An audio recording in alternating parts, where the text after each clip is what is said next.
All right, radio listeners, today we have an honor to speak to Colonel Jim Harding. He's the national spokesman for veterandefenders.org. And Colonel Harding, we'd like to welcome you to the Conscience of Kansas radio program. Well, thank you very much for having me on your show. I'm honored to be here and to talk to some folks out there in the great Midwest. Well, we just got done playing an 8th grade student who won a state award for one of her patriotic essays talking about the value of the military. It was an amazing thing, and it's just wonderful to be able to follow up with an American hero.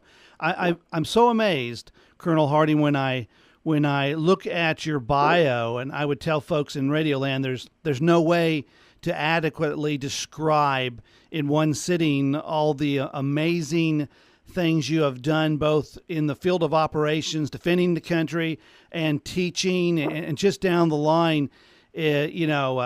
Just thank you so much for your service. Well, it's my pleasure. I'm glad I could do it. And of course, the way I feel about it is that every great American patriot, whether they be in the military or not, serves our country. And this is the way our founding fathers designed it, so that everybody could contribute toward our great democratic republic.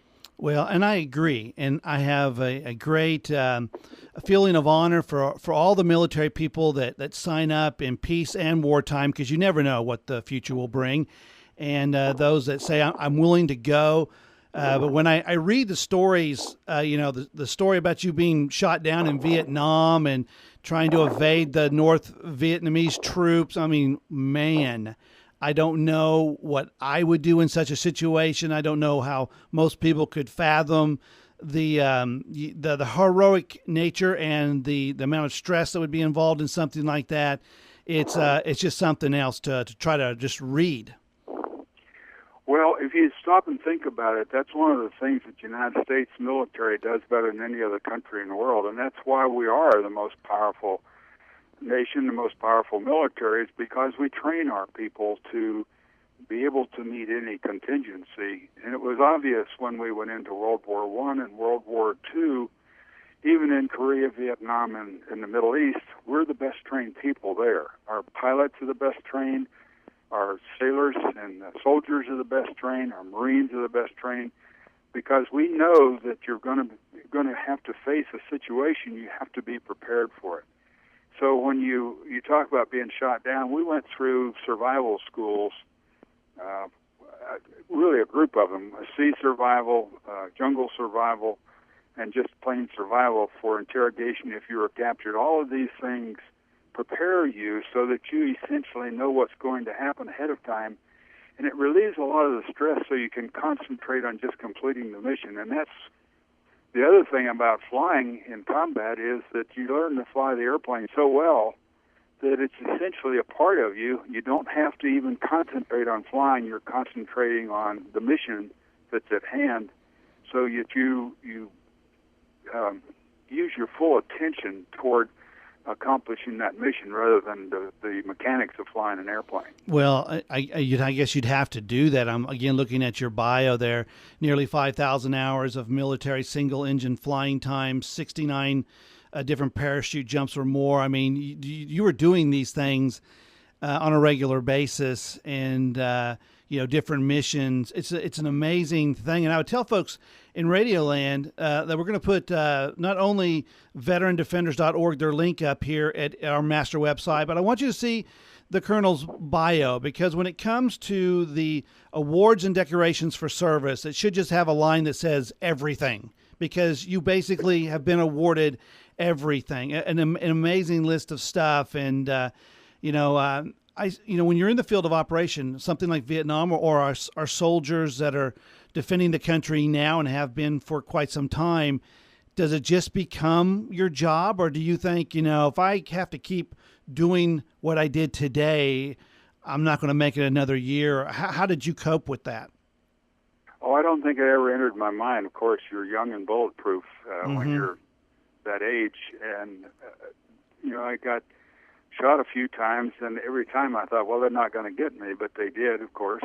But it's a thing that you accept, you live through, and you really don't consider that. I know you it's in the back of your mind. But the other thing to remember is that very few people that are in the military are not Christians.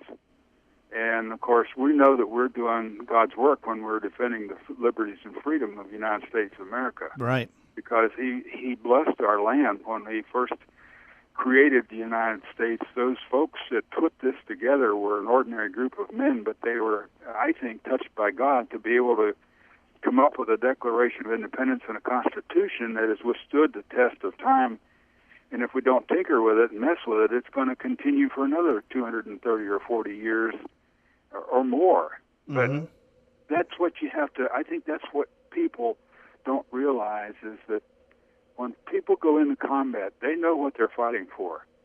And I think that's the reason that we do so well in combat, is we come from a country where you have all these privileges. You have this liberty and freedom that we're willing to go out and fight for.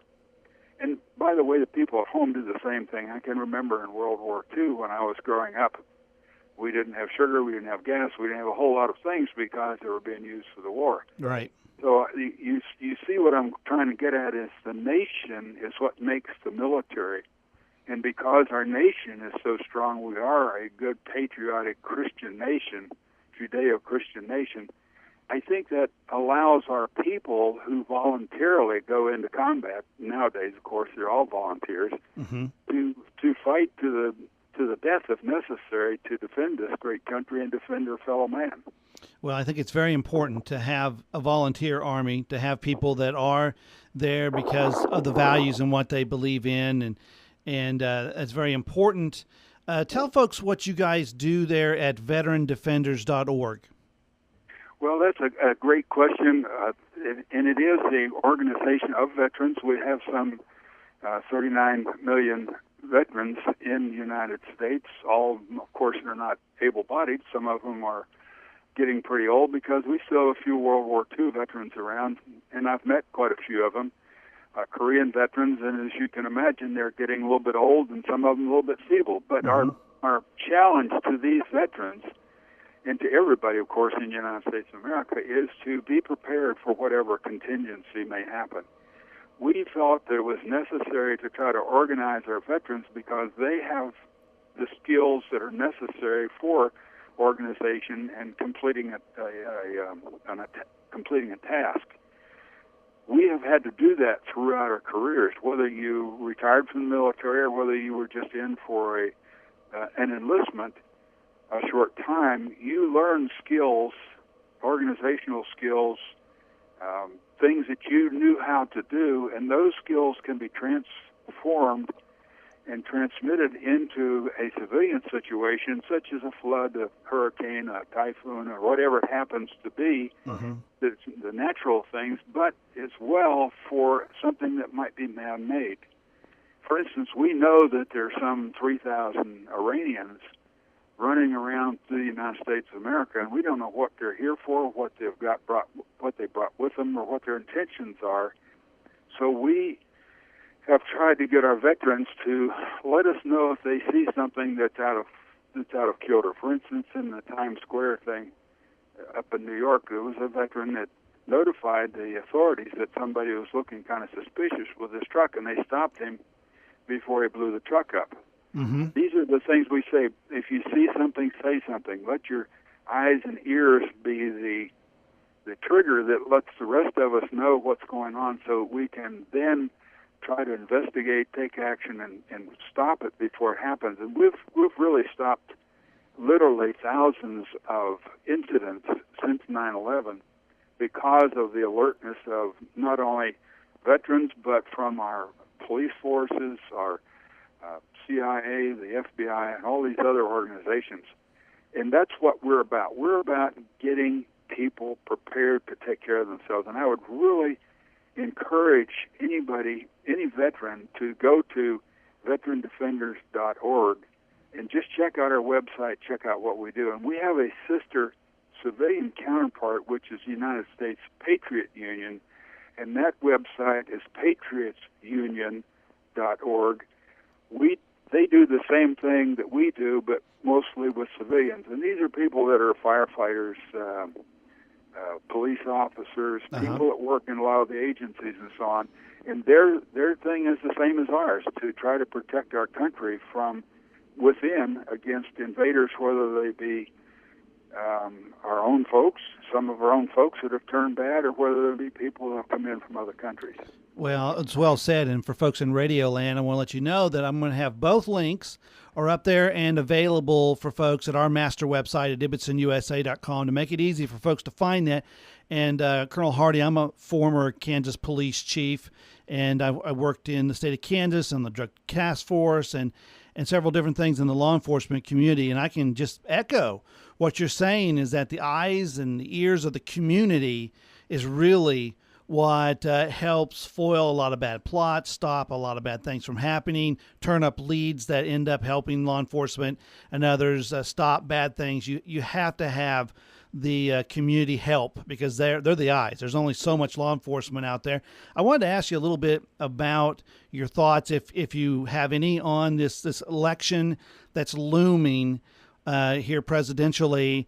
You know, every time we get a new president or we contemplate a changeover or staying with a second term, I ask myself, how is that going to affect our military? I'm bright enough, just bright enough to know that without a strong defense, America is doomed. All the other things that we have that are so important, and the freedoms and the liberties and the economic bliss that we live in quite often comes from having that security.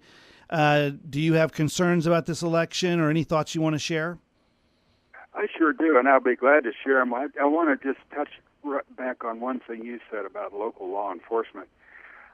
As you probably know, the county sheriff is really the backbone of our defense in the United States of America, and they are the ultimate authority in the United States. In other words, they actually have authority over federal officers that come into a county, because the states are sovereign states, and the sovereign states have their county sheriffs to back that up. And what we would do as veteran defenders is not necessarily take up arms. We would if we had to, of course, but our task really is to support those organizations that are already out there. As you say, as a police officer, as county sheriffs and so on, they have so few of them to cover so much territory that we would be able to kind of handle some of the mundane tasks while they're, as I would say, the tip of the spear out there. We could take over some of the things that they have to do, such as guarding road crossings or something like that. I point out an incident that happened. We had some floods here in Tennessee. Our local sheriff, one of the local sheriffs, before the floods came, he actually sent deputies and some volunteers out to all the low water crossings and prevented people from driving into those areas once the floodwaters came up, so they couldn't get it. And that's the kind of thinking we have. We want to be prepared ahead of time, have food, medicines, whatever you need to take care of yourself in case something happens, again, whether it's a natural or man-made disaster. Now, what does this election have to do with that? It has a tremendous amount to do with it, and I'll go into what has happened in the recent, say, 25 or 30 years. Back in the early Clinton years, we cut our military more than half. And now George W. tried to build it back up again, and we've been cut again. We're facing $1 trillion cut in our military if Obama is reelected. Now, what is that going to do to us? Well, first of all, we've already been decimating our military by taking out a lot of the key people in our military that have just essentially either retired or resigned out of disgust for some of the programs that have been shoved off onto the military. Social experimental programs like homosexuality and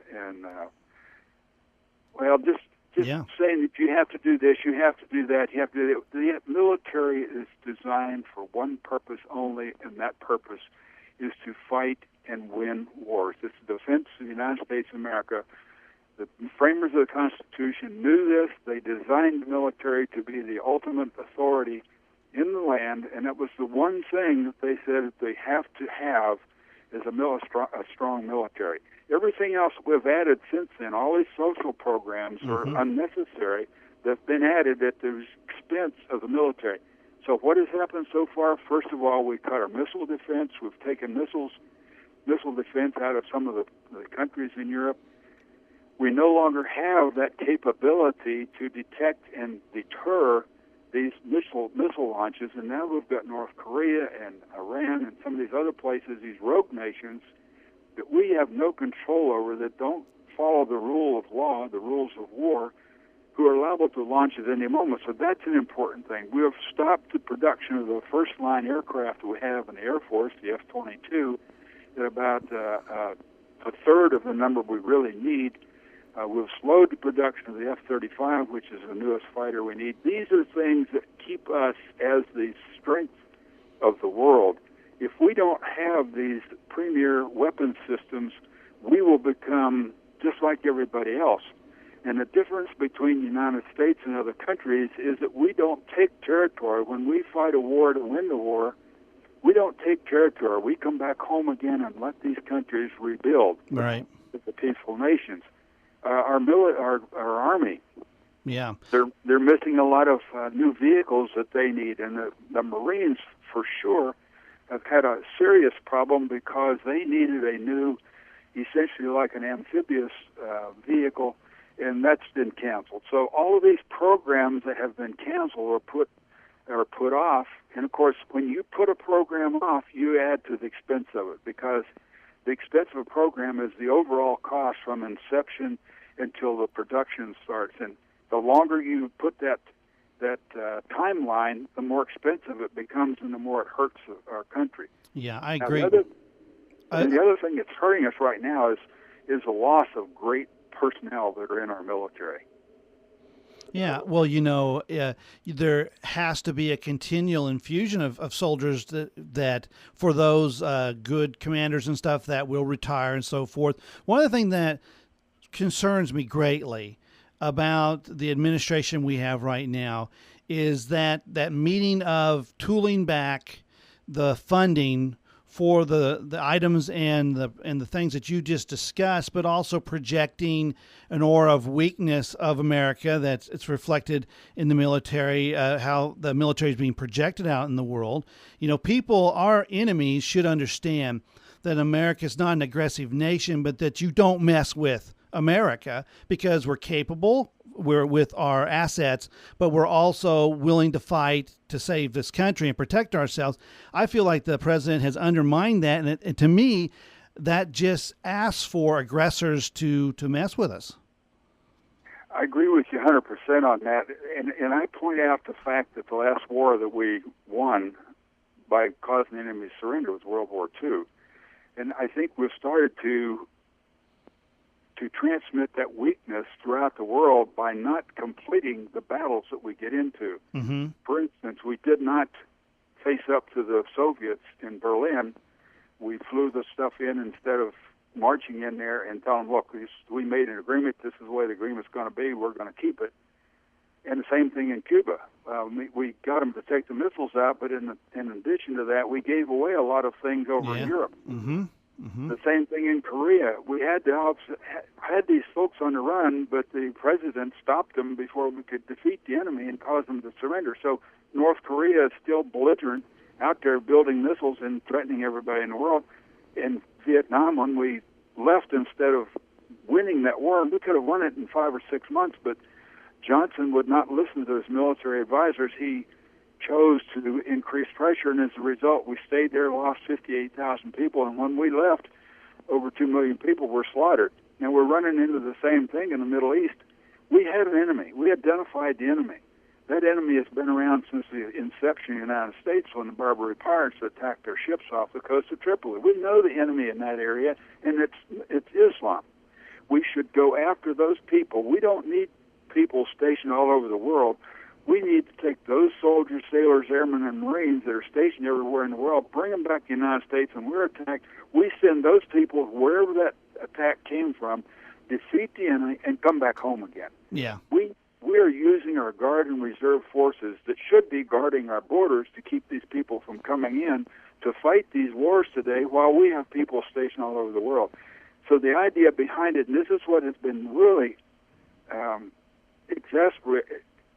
it continued with our present system, our present government, federal government, is that we are not using the resources we have to win a war. We're simply fighting a holding situation. Mm-hmm. And when we put our people in all these countries and keep them there building roads, bridges, and schools and so on, we're wasting a valuable asset that the United States has. We need to go there, defeat the enemy, and come back home again. It seems so clear to me when I hear you. I agree with you 100%. I've come to that same conclusion myself. Is this a product of too often having politicians at the helm of those decisions and not military people? Exactly correct. This is what happened in Vietnam. The chiefs of staff from all four services, as well as the chairman of the Joint Chiefs of Staff, briefed Johnson on how to win the Vietnam War. He threw him out of the office, got mad at him, and said, I don't want to hear from it. Mm-hmm. And he let this whiz kid come in and tell him how to run the war, and of course it was the wrong way to do it. You've got to know the enemy, and the enemy today is very determined. Mm-hmm. They've been around for 1,400 years, and they've had the same thing in mind for 1,400 years. They created a Muslim Brotherhood in 1928 with the one thing in mind, and that was to reestablish the worldwide caliphate or put Islam back as the only political system in the world. Yep. And they've been successful throughout Africa, the Middle East, Turkey, and they're getting that way in most of Europe right now. Great Britain, France, all these countries are being overrun with Islam, and what they're doing is they're essentially shutting the normal government down and saying we're going to run the government here, and it's coming to the United States if we don't fight it. Oh yeah, and I think we have it here already. We have different terrorist cells that try to operate, and we try to foil those and catch them. And it's a matter of time before we have another 9/11, I fear, in this country if we don't take care of business. What do you see is going to happen if we have another 4 years of Barack Obama? You discussed tremendous financial cuts to military funding. Do you foresee any other detrimental effects of another 4 years? Of course I do. It's what has happened so far is the tip of the iceberg because he's been concerned about being reelected, and if he is given this mantle again, it's going to have to be some kind of a revolution because we absolutely cannot live 4 more years of this type of administration because he has taken over the executive, the legislative, and the judicial branch of government and put them all under his control. And by issuing these executive orders, I don't know whether you've been aware of how many rounds of ammunition has been purchased for the Department of Homeland Security, but it's in the billions of rounds of hollow point ammunition. And hollow point ammunition is used for one purpose, and that's to kill people. So whatever they think they're doing, they're putting together these camps. We know there are at least 30-some terrorist training camps throughout the United States. Why are they not been taken care of? I don't know. We know there are foreign troop movements in the United States of America under the banner of the United Nations. We need to get somebody elected who's going to get us out of the United Nations, get us out of NATO. Yes. These are unconstitutional alliances because our Constitution says we can only have alliances with other sovereign states. So these alliances that are dragging us into war and allowing other people to tell us how to fight wars or putting our troops under the command of somebody else. We never, ever need to have our troops under anybody else's command. When we go fight a war, we have the capability within our United States military to prosecute the war, and we do not need to have somebody else telling our people how to fight a war because there's nobody that's trained as well in this completely as our folks are. Well, and the United Nations doesn't operate in America's best interest ever. And so, there would be, even if we wanted to have them do that, it wouldn't work. But, you're absolutely right. We don't. And this is a problem that I see with Barack Obama. I don't trust politicians to run the military and do military strategy. But at least it would help if the commander-in-chief was a little bit more pro-military, a little more military-friendly. Barack Obama, in my opinion, comes from this position, whether it's subtle or not, that America is kind of bad and we kind of need to apologize to everybody for all the things, our success, our freedom, our liberties, our exceptionalism. And so when it comes to the military, it's not shocking to see a guy like that want to give our command control over to maybe our enemies in some cases. It's just it's intolerable. It just makes me want to blow my top when I see these things happening. We have never taken land when we've gone someplace to fight a war. We have essentially freed over 40 nations throughout the world in our career, and we've never taken more land than we need to bury our dead. Mm-hmm. We have now in the United Nations 57 Islamic states. The number 57 may be familiar to you, but those 57 states are a block, and they always vote against us. They always, and here we are allowing them to have control, partial control of the people from the United States of America, whether they be here at home or whether they be someplace else in other countries doing whatever they do. That's the thing that bothers me about this administration, is they're apologizing for things that have been the strongest point of the United States of America, and that is we do not do anything but to help other countries. Mm-hmm. Yeah, well said. And ladies and gentlemen, we've been speaking to Colonel Jim Harding. He's the national spokesman for veterandefenders.org.